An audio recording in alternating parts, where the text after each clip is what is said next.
Bem, vou começar com uma pergunta para o Tiago, né? Qual que é o item do SGSO que as empresas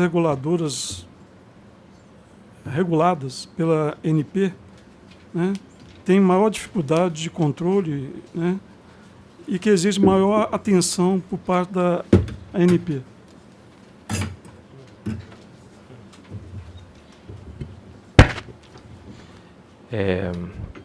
Do ponto de vista das nossas ações em campo, né, como as três não conformidades que estão mais presentes ali são na parte de tecnologia, instalações, integridade, elementos críticos e gestão de risco em si.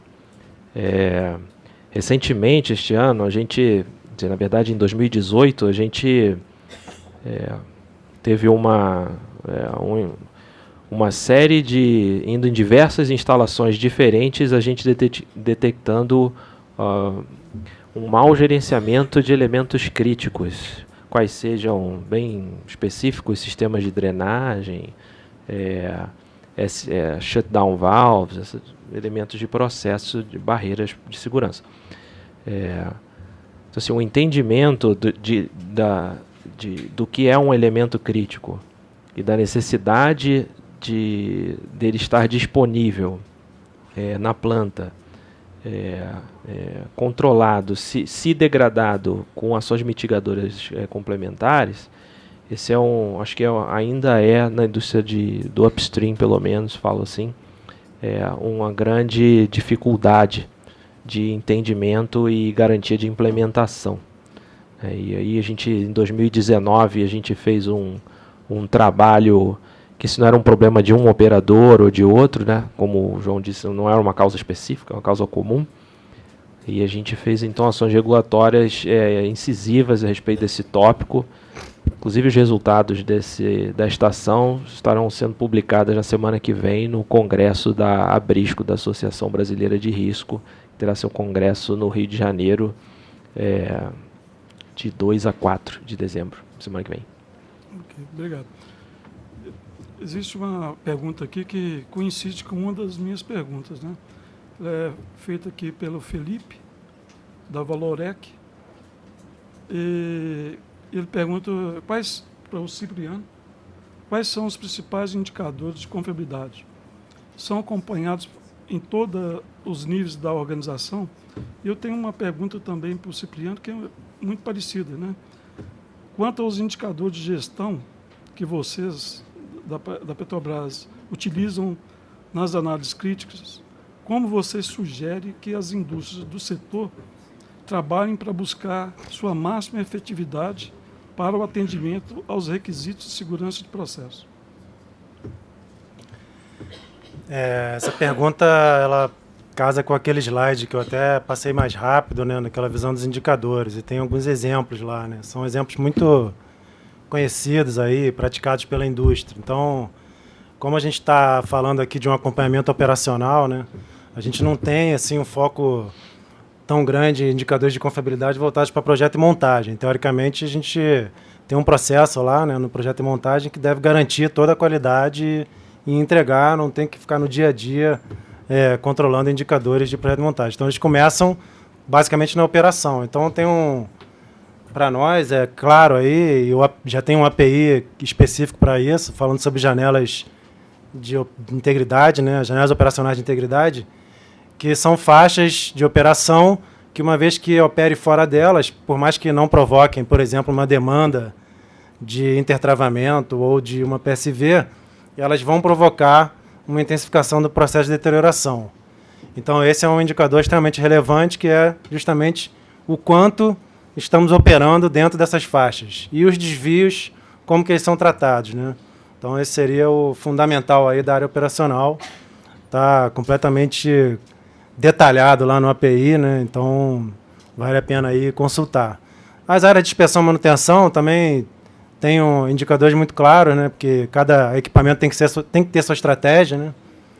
Do ponto de vista aqui de perda de contenção, os equipamentos estáticos praticamente não tem opção. A estratégia é fazer inspeção de todos, né? Por mais que os períodos variem, né? A estratégia é bem parecida, mas basicamente eu preciso cumprir o plano. Então, obviamente, precisa fazer um plano de inspeção para manutenção com qualidade, onde é aplicável, e que ele seja cumprido. Então, um indicador importante é que sejam realmente cumpridos. E, eventualmente, eles geram um input aí para manutenção de alguma recomendação, algum tipo de reparo.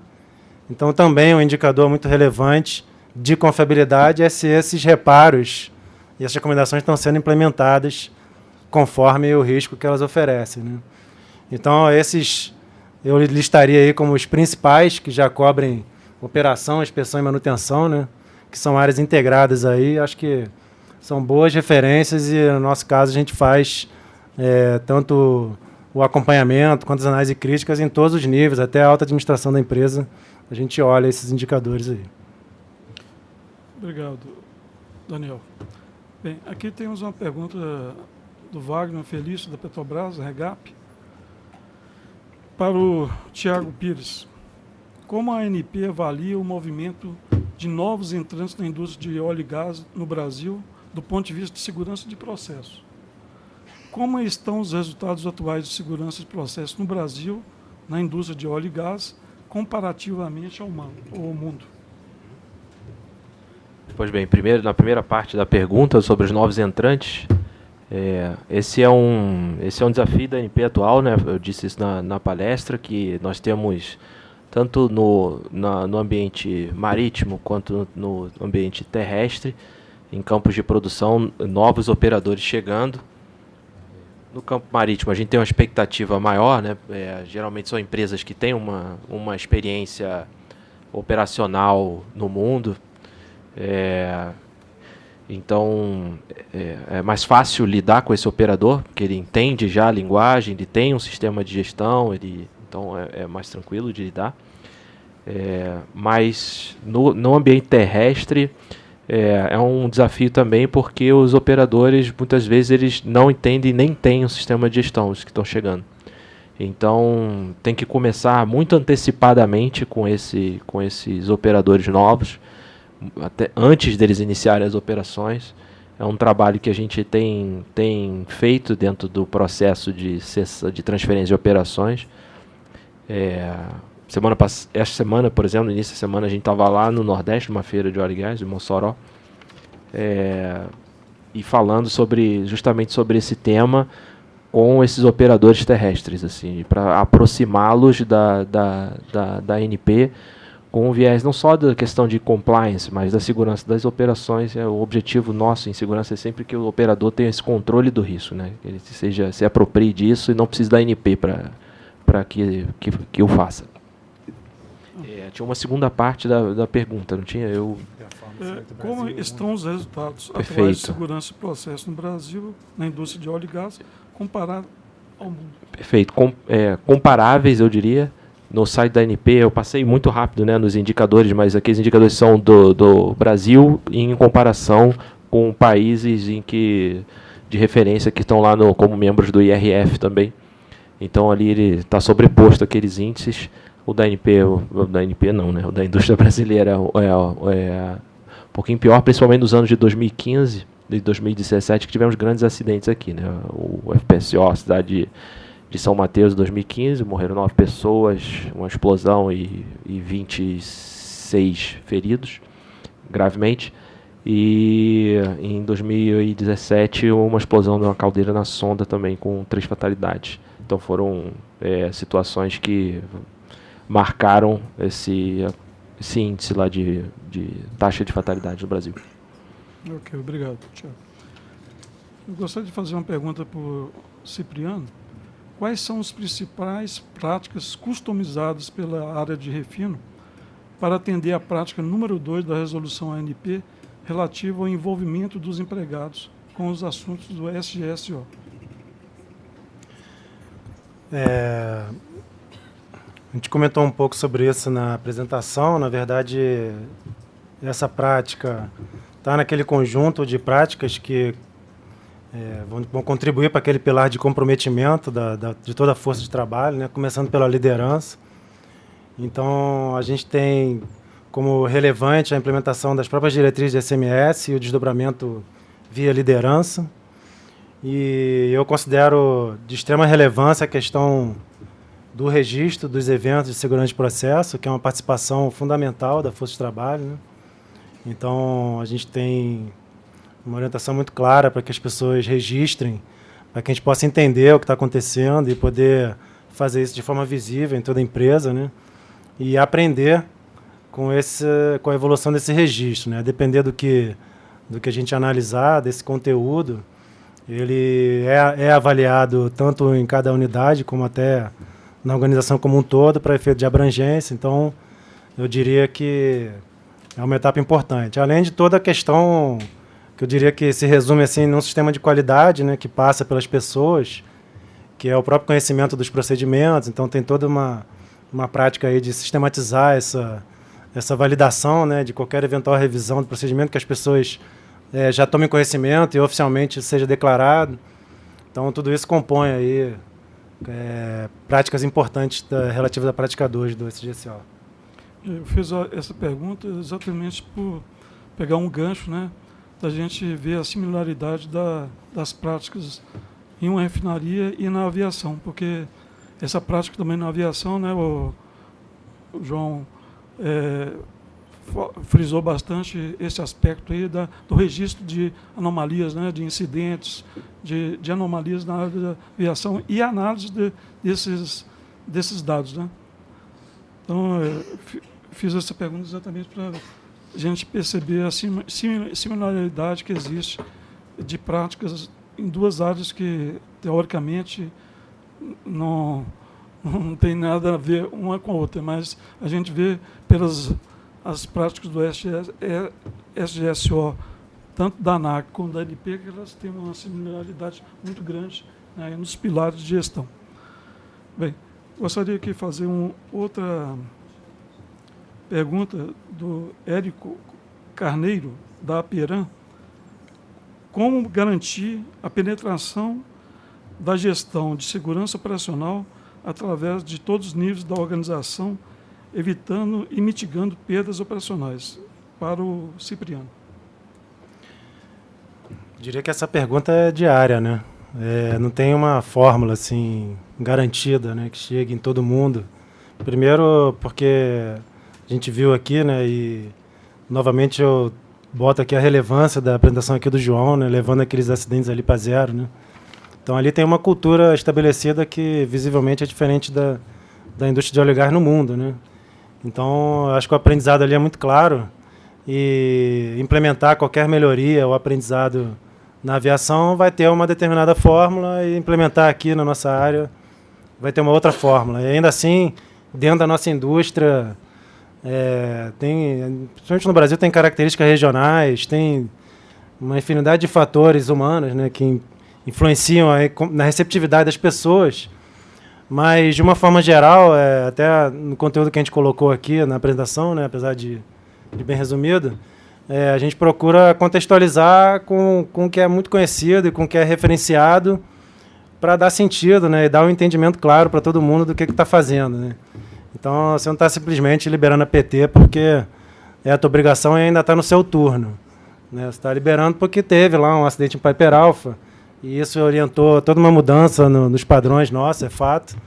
E ele cumprindo aquilo ali, necessariamente tem um impacto positivo, né, ao evitar ocorrências. Então, a gente investe muito... a gente tem uma prática interessante, assim, de toda reunião a gente começa com um momento de segurança. Então, é uma forma de estimular justamente que essa informação chegue e dê significado, né? Eu acho que a coisa tem que ter significado. O indicador não dá significado suficiente para atingir as equipes, né? Dá até uma certa desconfiança se ele não for bem tratado. Então, diria que tem a ver com maturidade e com uma relação de confiança, né? Eu diria assim, entre as lideranças e as equipes, para que a coisa rode bem, né? Acho que é por aí. Ok, obrigado, Cipriano.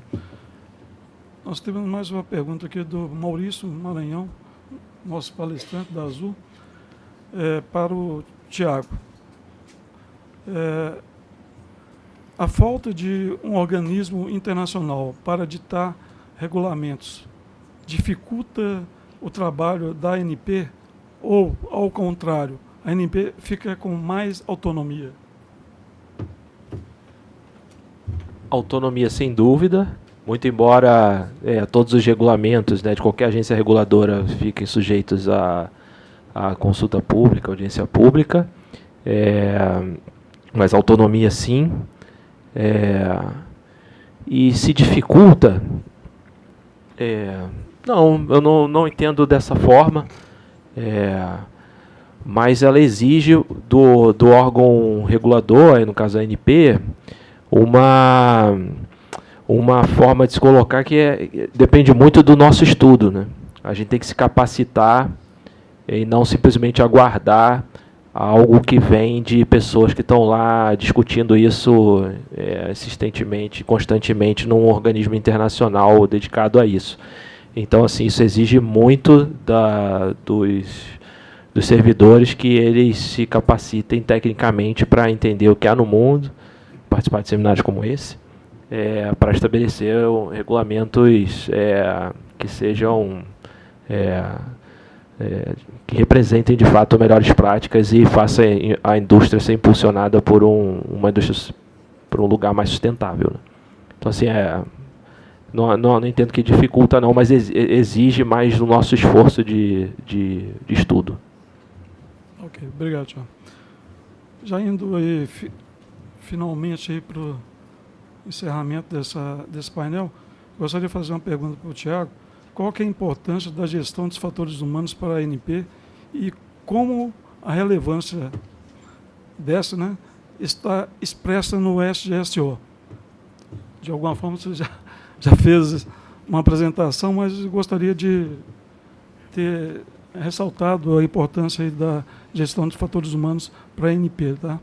Como a agência vem estruturando para o aprimoramento dessa prática expressa em todas as resoluções das áreas de petróleo controladas por essa agência.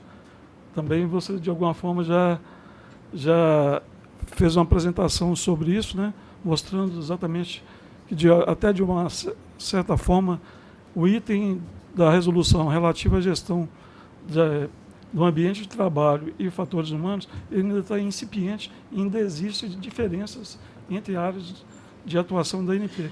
Mas eu gostaria que você reforçasse essa importância da gestão, que eu sei que a ANP está trabalhando bastante esses dias, por causa, principalmente, de 2 profissionais da ANP que foram para fora, voltaram e agora estão contribuindo para o aperfeiçoamento dessa prática de gestão que aparece em todas as resoluções. Certo. De fato, né, temos essas pessoas, uma ainda está concluindo seus estudos de PhD, outra é o Rafael Moura, que já voltou. Fato é que nós temos uma visão muito clara sobre agora o que colocar no regulamento, né? Uma coisa mais concreta. Antes mesmo era porque depende de muito estudo da ANP. Acho que esse é um exemplo de não ter um organismo que traga diretrizes de fatores humanos, por exemplo. Então depende muito da nossa capacidade de entender o tema e reproduzir isso de forma clara nos regulamentos. Mas agora a gente tem essa capacidade, entendo, muito melhor do que antes. A própria indústria tem nos ajudado com isso também, né? Não dá para dizer que isso é um movimento só da ANP, não. A indústria sim tem investido. O fato de a gente estar aqui conversando de fatores humanos significa isso. E a gente tem absorvido esse conhecimento também prático do que é possível. E o fato é o seguinte, a gente, acho que um outro elemento que mostra a importância que a ANP dá para os fatores humanos, além de ter investido na capacitação das pessoas, é o fato da gente decidir por não tirar essa prática de um futuro SGSO, por exemplo. A gente vê, por exemplo, por exemplo, a API, né, Associação Americana de Petróleo, ela tem uma prática recomendada 75, que é Sistema de Gestão para a Indústria do Petróleo. Aí também tem lá seus elementos de gestão, e está em revisão. É possível que saia esse ano que vem, uma revisão dela. E essa questão dos fatores humanos foi entendida que ela é permeada em todos os outros elementos de gestão de segurança. Então, assim, não estou dizendo se é o certo, não estou dizendo que isso é o errado. Estou dizendo que a postura da ANP nesse momento é ainda pontuar que esse é é um tema que é preciso guardar aqui no coração para a gente melhorar o entendimento sobre esse tema, aprofundá-lo e, de repente, futuramente, quando a gente tiver um entendimento claro do como gerenciar fatores humanos, aí talvez a gente possa caminhar para uma diluição dessa prática em outros elementos, ter esse entendimento mais claro. A gente crê que esse não é o momento de se fazer isso. Então, esse eu acho que é um outro exemplo de mostra que a ANP está dando para fatores humanos. Pessoal, eu teria mais perguntas, mas eu acho que, como a gente teve um atraso inicial, né, já são 13h10, né, a gente poderia combinar aí de retornarmos, agora tem um intervalo do almoço, né, retornarmos para as nossas atividades. Nós vamos ter 2 apresentações muito importantes aí, a visão de segurança e processo pela Dupont e pelo CCPS, né. E aí podemos combinar aí o retorno aí 14h15, né, 1h para o almoço. Aproveito para agradecer então o Tiago, né, e o Cipriano, essa grande colaboração aí, né, para a gente disseminar esses conhecimentos, esses conceitos, né, que a gente percebe nitidamente que, pelo menos aqui no estado de Minas Gerais, a gente vai ter grande proveito, com certeza, tá? Obrigado aí a todos.